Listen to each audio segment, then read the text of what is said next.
Hello everyone and welcome to this latest episode of Book Time with Elvis with me, Mark, and with Elvis as well. We're sitting here on a Sunday afternoon and I was thinking I should make a video, and to be honest I wasn't sure what to make a video about. I've been compiling my Victober TBR, but I've decided I'm not going to do... Well, I'm going to do Victorian books in the spirit of Victober, but I'm probably not going to do the prompts that everybody's done. Instead I've gone for kind of more obscure works, and I'll probably make a video about that to be released next week to let you know what Victorian works I've chosen for next month. It's a fairly busy month next month as well. I do have a few other reading things going on that are not Victorian related. But you know, my favourite videos to make are these, where I get to read a little essay to you. I hope you enjoy it. This is from George Orwell, and it's Confessions of a Book Reviewer. In a cold but stuffy bed-sitting room littered with cigarette ends and half-empty cups of tea, a man in a moth-eaten dressing gown sits at a rickety table trying to find room for his typewriter among the piles of dusty papers that surround it. He cannot throw the papers away because the waste paper basket is already overflowing. And besides, somewhere among the unanswered letters and unpaid bills, it is possible that there is a cheque for 2 guineas which he is nearly certain he forgot to pay into the bank. There are also letters with addresses which ought to be entered into his address book. He has lost his address book, and the thought of looking for it, or indeed of looking for anything, afflicts him with an acute suicidal impulse. He is a man of 35, but looks 50. He is bald, has varicose veins, and wears spectacles, or would wear them if his only pair were not chronically lost. If things are normal with him, he will be suffering from malnutrition. But if he has recently had a lucky streak, he will be suffering from a hangover. At present, it is 11:30 in the morning, and according to his schedule, he should have started work 2 hours ago. But even if he had made any serious effort to start, he would have been frustrated by the almost continuous ringing of the telephone bell, the yells of the baby, the rattle of an electric drill out in the street, and the heavy boots of his creditors clumping up and down the stairs. The most recent interruption was the arrival of the second post, which brought him 2 circulars and an income tax demand, printed in red. Needless to say, this person is a writer. He might be a poet, a novelist, or a writer of film scripts or radio features, for all literary people are very much alike. But let us say that he is a book reviewer. Half hidden among the pile of papers is a bulky parcel containing 5 volumes, which his editor has sent with a note suggesting that they ought to go well together. They arrived 4 days ago, but for 48 hours the reviewer was prevented by moral paralysis from opening the parcel.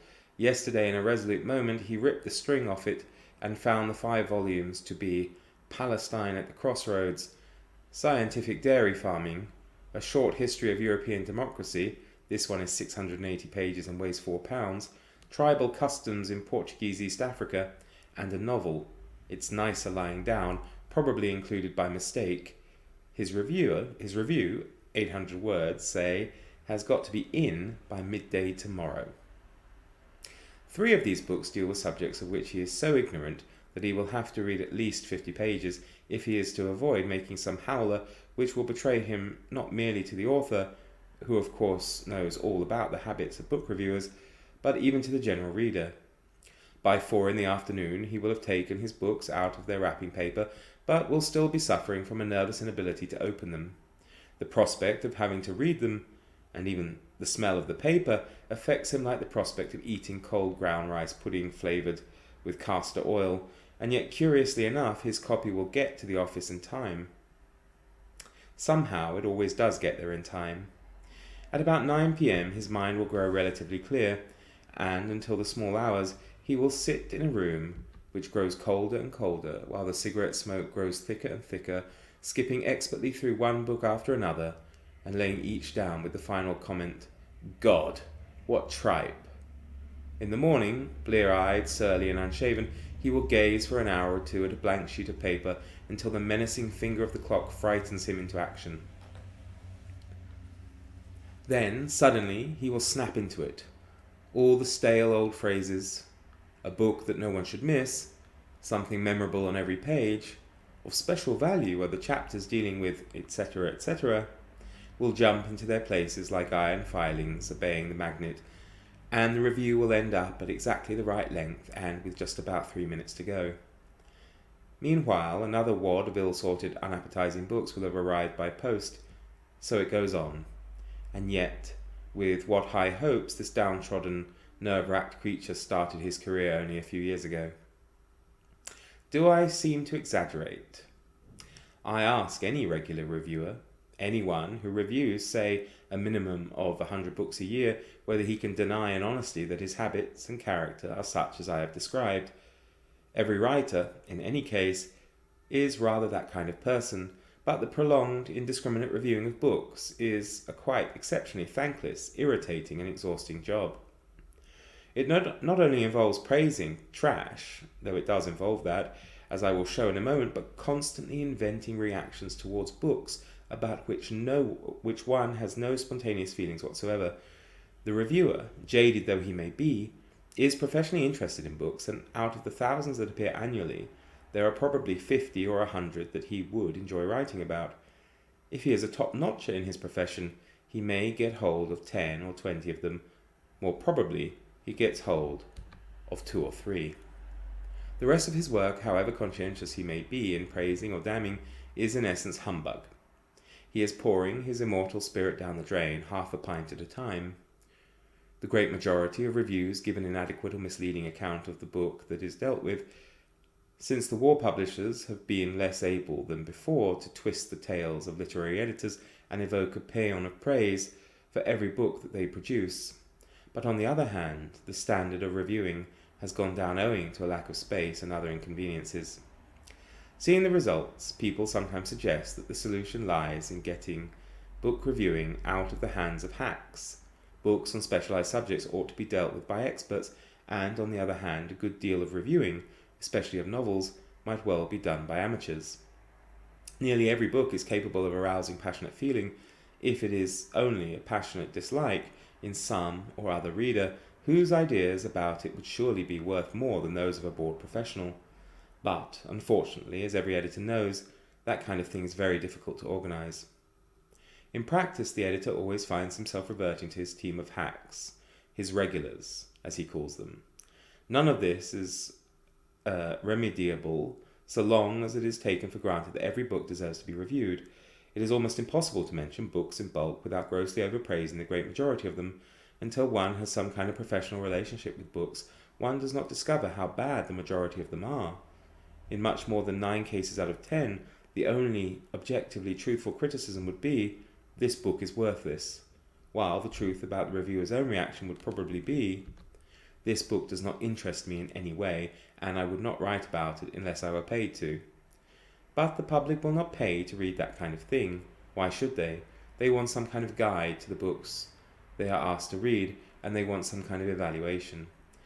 But as soon as values are mentioned, standards collapse. For if one says, and nearly every reviewer says this kind of thing at least once a week, that King Lear is a good play and The Four Just Men is a good thriller, what meaning is there in the word good? The best practice, it has always seemed to me, would be simply to ignore the great majority of books and to give very long reviews. 1,000 words is a bare minimum to the few that seem to matter. Short notes of a line or two on forthcoming books can be useful, but the usual middle-length review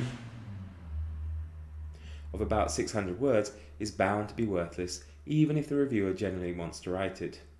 Normally he doesn't want to write it, and the week-in, week-out production of snippets soon reduces him to the crushed figure in a dressing gown whom I described at the beginning of this article.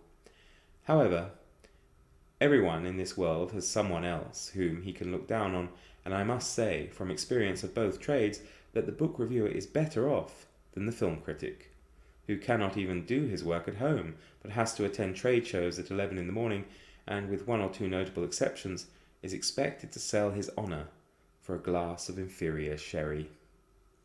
So there we go. I do enjoy very much George Orwell's essays and articles. I think he's absolutely fantastic.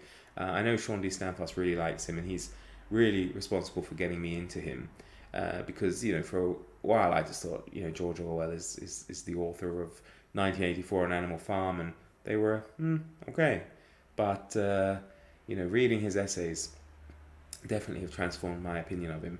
I enjoy his humor, and his writing style, and reading this is great fun, because all the while I'm reading it, I can only think of Steve Donahue, bless him. But I don't, he doesn't smoke, and I don't think he walks around in a dressing gown all day, but I do know he walks around pantless. So that's American pantless, by the way. At least I hope it is. So there we go. From Elvis and I, enjoy the rest of your weekend, and we shall see you all very soon. Take care.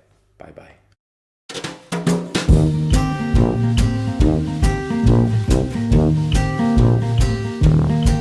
Better